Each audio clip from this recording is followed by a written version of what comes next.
জি, আসসালামু আলাইকুম। আজকে আমরা প্রথম ক্লাস শুরু করতেছি ইনশাআল্লাহ জাপানিজ ভাষা। আচ্ছা, জাপানি ভাষা প্রথমত সহজ কেন? আমাদের বাংলাদেশীদের জন্য শেখাটা কেন সহজ? আগে সেটা নিয়ে একটু আলোচনা করি। দেখেন, আমি যদি লিখি,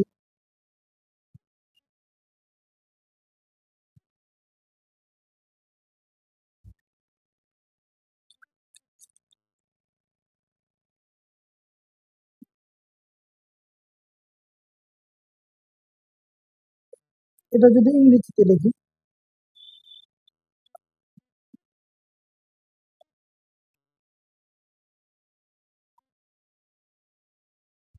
আই ইট রাইস। এখন আমি যদি জাপানি ভাষায় লিখি,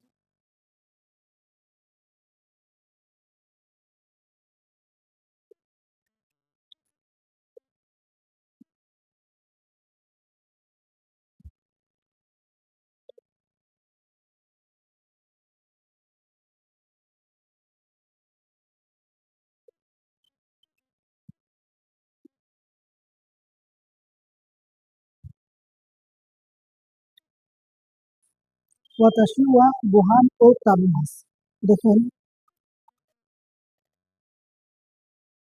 আই, ইংরেজি ভাষা আই একটা আমি বরাবর, কিন্তু বাদটা চলে গেছে শেষে আর খাইটা চলে আসছে মধ্যখানে। এটা ব্যতিক্রম।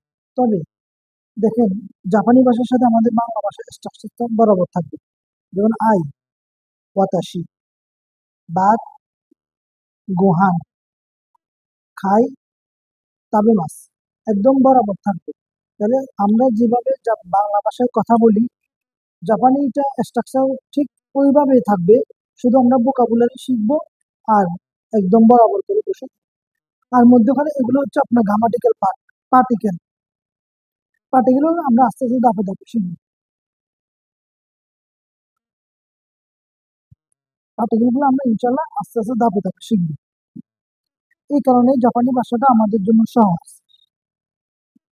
সহজ হওয়ার আরো কিছু কারণ উল্লেখ করি।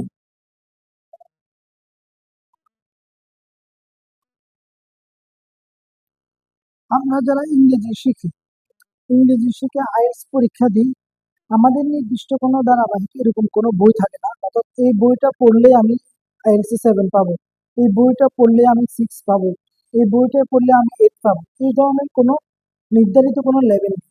কিন্তু জাপানি ভাষায় আপনি এই বইটা পড়লে আপনি N5 লেভেলে পাস করতে পারবেন। অর্থাৎ N5 হচ্ছে বেসিক লেভেল। এরপরে রয়েছে N4। এভাবে মানে একদম ধারাবাহিকভাবে সাজানো আছে। আর আমরা অবশ্যই জানি, যে কোনো কাজ, যে কোনো কিছু ধারাবাহিকভাবে শিখলে সেটা অনেক সহজ হয়ে যায়। দেখেন, জাপানিরা আমাদের জন্য পুরো বইটা কি সুন্দর করে সাজিয়েছে, এবং এই পুরো বইটা ওরা আবার আমাদেরকে কি দিয়ে দিয়েছে? আমাদেরকে অডিও, অর্থাৎ অডিও সিডি আকারে অডিও আমাদেরকে দিয়ে দিচ্ছে। আমরা ওগুলো পাবো অডিও আকারেও, পুরো বইটা অডিও পাবো। আবার আরো একটা জিনিস খেয়াল করেন, এখন অডিও তো আছে, এখন ইউটিউবে এগুলো পাশাপাশি ভিডিও তৈরি হচ্ছে। তাইলে আমাদের জন্য ধারাবাহিকভাবে শিখা কতটা সহজ হয়ে গেল। এখন এই আমাদের যখন ইংরেজি শিখতে যাই, টিচার আমাদেরকে বলে, তোমার চোখের সামনে যেটা দেখবা তুমি ওইটা ইংরেজিটা শিখে নিবা। অথবা হাঁটা চলাতে করতে তুমি ইংরেজি যে শব্দগুলো ব্যবহার করো ওগুলো ব্যবহার করবা, এটা ঠিক আছে। তবে আমি ভোকাবুলারির ক্ষেত্রে অনেক ভোকাবুলারি আছে, সবগুলো ভোকাবুলারি শেখা মানে অনেক কষ্টসাধ্য। কিন্তু জাপানি ভাষায় আপনি একটু দেখেন, অর্থাৎ একটা লেসনে 40 থেকে 45 50টা সব ভোকাবুলারি থাকে। অর্থাৎ আপনি 50টাই শিখবেন, এর বাহিরে যাবেন না। অর্থাৎ এই পরবর্তী লেসনে আরো এরকম থাকবে। এভাবে ধারাবাহিকভাবে আপনি ভোকাবুলারি শিখবেন, এলোমেলো ভাবে কোনো ভোকাবুলারি আপনি শিখবেন না। ভোকাবুলারি শিখবেন, এরপরে ধারাবাহিকভাবে গ্রামাটিক্যাল পার্ট আছে, ধারাবাহিকভাবে আপনার এই টেক্সট বুকটা পড়বেন। পড়ার পরে আপনার লিসেনিং আছে, সবগুলো ধারাবাহিকভাবে একটা লেসন কমপ্লিট হওয়ার পরে এরপর আমরা আরেকটা লেসনে যাব। এভাবে 25টা লেসন, N5-এ 25টা লেসন আছে, আর N4-এ 25টা লেসন। এই হলো মোট মিলে 50টা লেসন। এই 50টা লেসন আমরা মোটামুটি যদি আয়ত্ত করতে পারি, জাপানি ভাষা আমাদের জন্য সহজ হয়ে যাবে। আরেকটা সহজ হওয়ার আরেকটা কারণ দেখাচ্ছি, এই 50টা লেসন কিভাবে সহজ। দেখেন, এটা কত নাম্বার লেসন? এটা হচ্ছে আপনার 10 নাম্বার লেসন, লেসন নাম্বার 10। দেখতে পাচ্ছেন এখানে 10, লেসন নাম্বার 10। লেসন নাম্বার 10 এ গিয়ে দ্বিতীয় পৃষ্ঠা কি আছে দেখেন, কথোপকথন।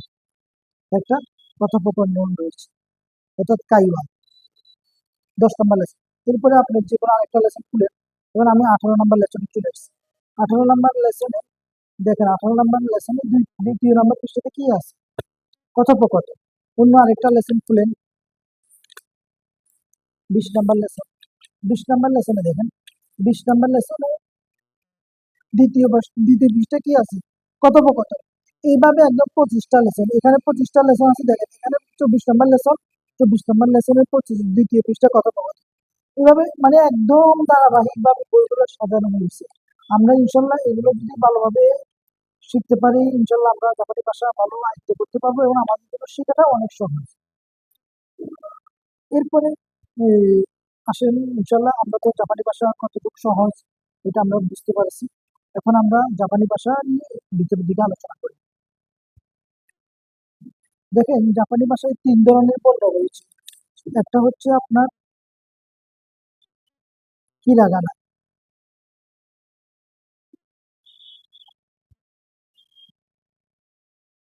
আর একটা কাতাকানা,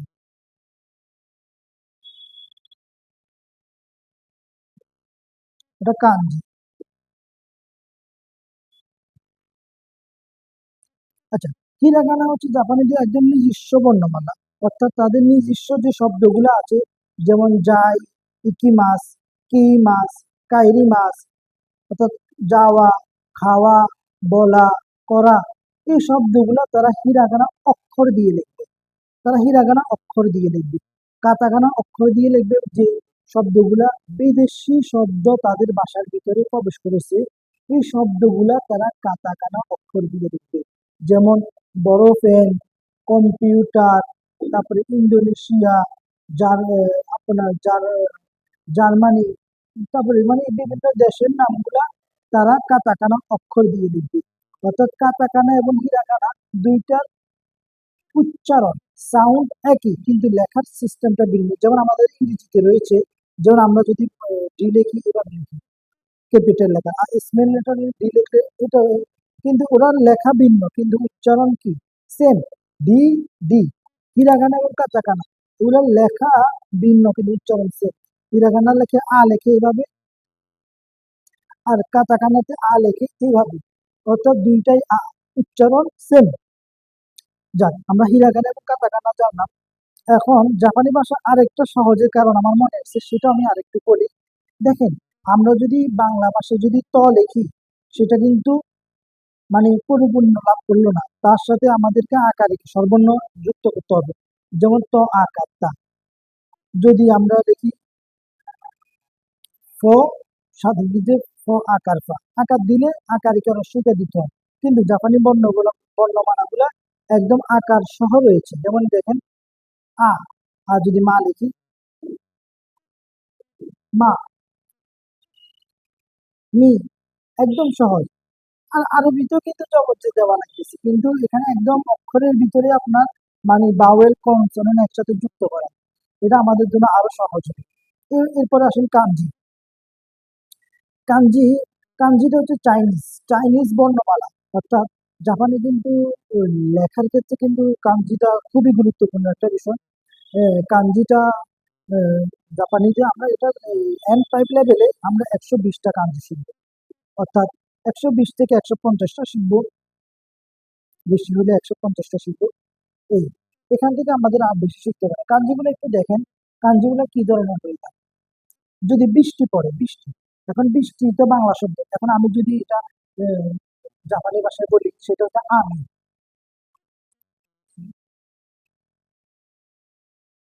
আমি এখন হিরাগানা অক্ষর দিয়ে লিখলাম আমি, কিন্তু সেটা যদি আমি কাঞ্জি কাঞ্জি দিয়ে দেখি,